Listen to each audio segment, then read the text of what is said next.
1 Chroniques, chapitre 19. Après cela, Nachash, roi des fils d'Ammon, mourut, et son fils régna à sa place. David dit, Je montrerai de la bienveillance à Hanun, fils de Nachash, car son père en a montré à mon égard. Et David envoya des messagers pour le consoler au sujet de son père.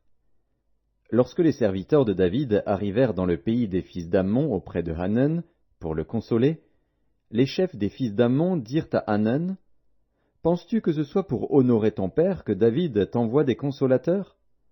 N'est-ce pas pour reconnaître la ville et pour la détruire, et pour explorer le pays, que ces serviteurs sont venus auprès de toi ?»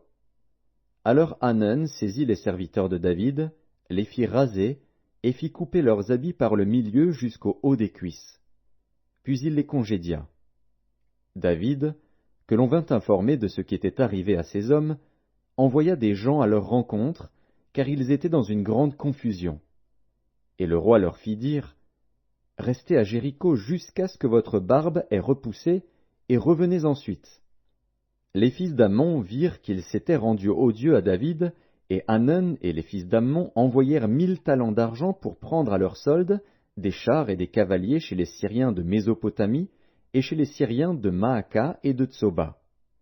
Ils prirent à leur solde 32 000 chars et le roi de Maacah avec son peuple, lesquels vinrent camper devant Médeba. Les fils d'Ammon se rassemblèrent de leur ville et marchèrent au combat. À cette nouvelle, David envoya contre eux Joab et toute l'armée, les hommes vaillants. Les fils d'Ammon sortirent et se rangèrent en bataille à l'entrée de la ville.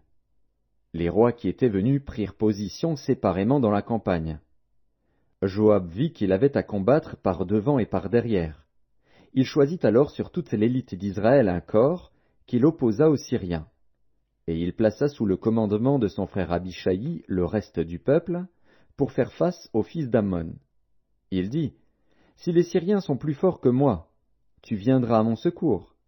Et si les fils d'Ammon sont plus forts que toi, j'irai à ton secours.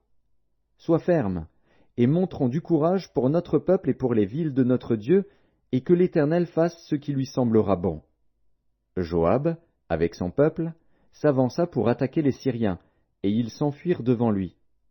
Et quand les fils d'Ammon virent que les Syriens avaient pris la fuite, ils s'enfuirent aussi devant Abishai, frère de Joab, et rentrèrent dans la ville. Et Joab revint à Jérusalem. Les Syriens, voyant qu'ils avaient été battus par Israël, envoyèrent chercher les Syriens qui étaient de l'autre côté du fleuve. Et Shophar, chef de l'armée d'Hadarézer, était à leur tête. On l'annonça à David, qui assembla tout Israël, passa le Jourdain, marcha contre eux, et se prépara à les attaquer. David se rangea en bataille contre les Syriens.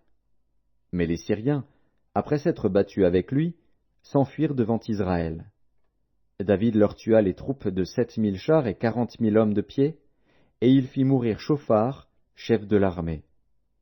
Les serviteurs d'Hadarézer, se voyant battus par Israël, firent la paix avec David et lui furent assujettis. Et les Syriens ne voulurent plus secourir les fils d'Ammon.